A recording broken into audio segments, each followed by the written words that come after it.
നിങ്ങളെ കൽബുകൾക്കിടയിൽ ഇണക്കമുണ്ടാക്കി ഫഅസ്ബഹതും ബിനിഅമതിഹി ഇഖ്വാനാ. ഞാൻ വരുന്നതിന്റെ വർഷങ്ങൾക്ക് മുമ്പ് എപ്പോഴും നിങ്ങൾക്കൊരു ഓർമ്മ കലഹം മാത്രമാണ്. സ്വന്തം ബാപ്പയുടെ അനുജന്റെ മകനാണെങ്കിലും നേരത്തെ ഉണ്ടായൊരു പ്രശ്നത്തിന്റെ പേരിൽ അങ്ങാടിയിലോ മറ്റോ ചോദ്യം ചെയ്യുക, അതിന്റെ പേരിൽ ചൊറിഞ്ഞുകൊണ്ടിരിക്കുക, എന്നിട്ട് എന്തെങ്കിലും അക്രമങ്ങൾ നടത്തുക, അപഹാസ്യപ്പെടുത്തുക, അതിന്റെ പേരിൽ രക്തച്ചൊരിച്ചിലുണ്ടാക്കുക, ജയിച്ചാൽ വലിയ ആനന്ദം, തോറ്റുപോയാൽ പിന്നെയും അതിനു വേണ്ടി ആക്കം കൂട്ടി വരിക, പലരെയും കൂട്ടിക്കൊണ്ടുവന്ന് വീണ്ടും ശക്തമാക്കുക. ഇങ്ങനെ ഒരു രക്തച്ചൊരിച്ചിലും രക്തദാഹികളുമായി കഴിഞ്ഞ നിങ്ങളെ മനസ്സിന്റെ ഇണക്കം തന്നിട്ട് ഫഅസ്ബഹതും ബിനിഅമതിഹി ഇഖ്വാനാ, അല്ലാഹു നിങ്ങളെ ഏകോദര സഹോദരങ്ങളാക്കി. പിന്നെ നിങ്ങൾക്കിടയിൽ കലഹമില്ല, നിങ്ങൾക്കിടയിൽ പിണക്കമില്ല. റമദാൻ വരുന്നു, മനസ്സിന് നന്നാകാൻ ഒരുക്കമുണ്ടോ? പിണക്കങ്ങൾ മാറ്റണം, വൈരാഗ്യങ്ങൾ ഇറക്കി വെക്കണം.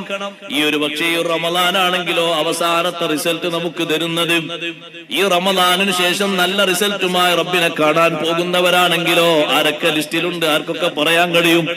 കഴിഞ്ഞ വർഷത്തെ ഉറൂസിന് വന്നിരുന്ന പലരും ഇവിടെ ഇല്ല, നേതാക്കളിൽ പലരും പോയി, അണികളിലും പലരും പോയി. ഒരുപാട് വർഷം ഉറൂസിന് വന്നിരുന്ന ഉമ്മമാര് പലരും പോയി. വീട്ടിലെത്തി നല്ലോണം ഒന്ന് ചിന്തിക്കുക.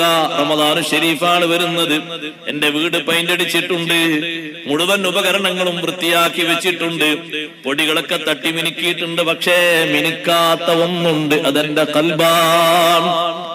എന്റെ കൽബിനെ മിനുക്കണം, പകകൾ എടുത്തു മാറ്റണം.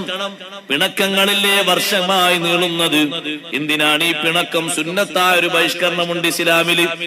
അതൊരു ബിദ്അത്തിന്റെ പേരിലാണ്, ഫിസ്ഖിന്റെ പേരിലാണ്. ഇതൊന്നും അല്ല, ദുന്യവിയായ ചെറിയ ചില്ലറ പ്രശ്നങ്ങളുടെ പേരിലാണ് ഈ 90% പിണക്കം. ചിലത് കൊടുക്കാത്തതിന്റെ പേരിൽ, ചിലത് കൊടുത്തത് ചോദിച്ചതിന്റെ പേരിൽ. അങ്ങനെയുണ്ട് പിണക്കം. കിട്ടാതെ ചോദിച്ചതിന്റെ പേരിലാണ് പിണങ്ങിയത്. അവകാശപരമായി കടം വാങ്ങിച്ചതാണ്, രേഖാമൂലം അത് ചോദിച്ചുകൊണ്ട് പിണങ്ങിപ്പോയി. കൊടുക്കാനുള്ളത് ബാധ്യതയാ, പക്ഷെ അങ്ങനെ ചോദിക്കാൻ പാടില്ല എന്ന് മറ്റാണ്. ഞാൻ അയാൾക്ക് എത്ര ഉപകാരം ചെയ്തിട്ടുണ്ട്, കൊടുക്കുമ്പോ അങ്ങ് വാങ്ങിയാൽ മതി. ബാപ്പ മകനോട് ആവശ്യത്തിന് കടം ചോദിച്ചു, മകൻ വീട് വിട്ടിറങ്ങി, പിന്നെ വീട്ടിലേക്കില്ല, ബാപ്പയുമായി പിണക്കം. എല്ലാ ദിവസവും ജോലി കഴിഞ്ഞ് പണം കൊണ്ടൊന്ന് ഏൽപ്പിക്കേണ്ടത് ഉപ്പയാണ്, ഉപ്പയില്ലെങ്കിൽ ഉമ്മയാണ്. ഒരു ദിവസം ബാപ്പ ചോദിച്ചു, മോനെ ഇച്ചിരി കാശുതാ, ചില ആവശ്യങ്ങളുണ്ട്. അപ്പോഴേക്ക് മകൻ തുടങ്ങി, നിങ്ങൾ സമ്പാദിക്കുന്ന കാശ് എവിടെ? ഇത് ഞാൻ പണിയെടുത്ത് വെച്ചതാണ്. അവന്റെ കിബറിന്റെ വർത്തമാനം. അവരതൊന്നും പറയാൻ അവിടെ അഡ്രസ് ഇല്ല, സമയമില്ല. ചോദിക്കുമ്പോഴേക്ക്